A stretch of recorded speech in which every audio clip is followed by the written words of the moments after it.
Барлықтарыңызға қайырлы күн. Бүгін біз сіздермен үйде жатқан печеньелерден осындай тәтті дайындаймыз.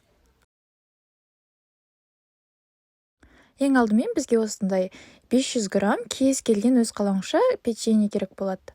Одан кейін оны қолымызбен осылай жартылай үгітіп шығамыз.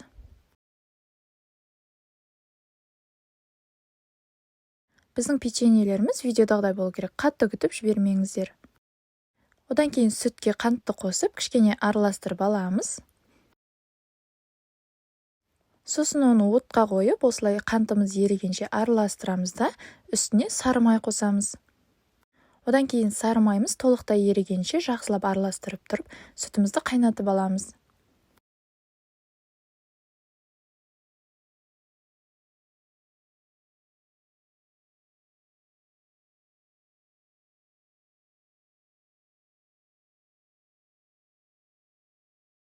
Сосын бағанағы печеньелеріміздің үстіне біздің жаңағы сүтті массамызды құйып, қасықпен біркелкі болғанша араластырып аламыз.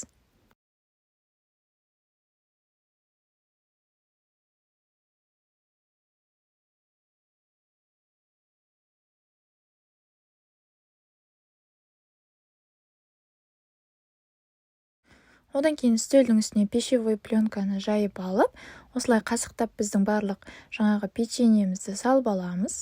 Қаласаңыз екіге бөліп салсаңыздар да болады.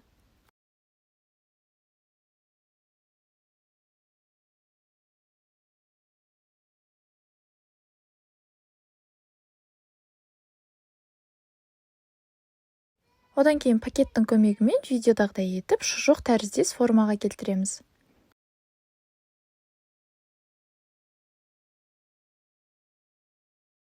Осылай қолымызбен формасына келтіріп, пакетімізді жинаймыз да, одан кейін тоңазытқышқа 1-1,5 сағатқа қойып қойыңыз.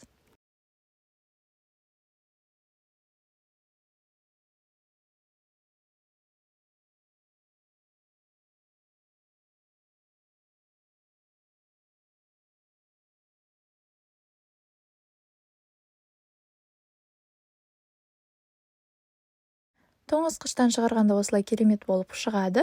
Одан кейін өз қалауыңызша үстіне қант ұнтағын немесе шоколадты ертіп қоссаңыздар да болады, немесе ешқандай әрлемей мен сияқты кесіп қойсаңыздар да жеткілікті. Егер рецепт ұнаса, міндетті түрде каналға тіркеліп, лайк басып және комментарийға өз пікірлеріңізді жаза кетсеңіздер болады. Ас болсын!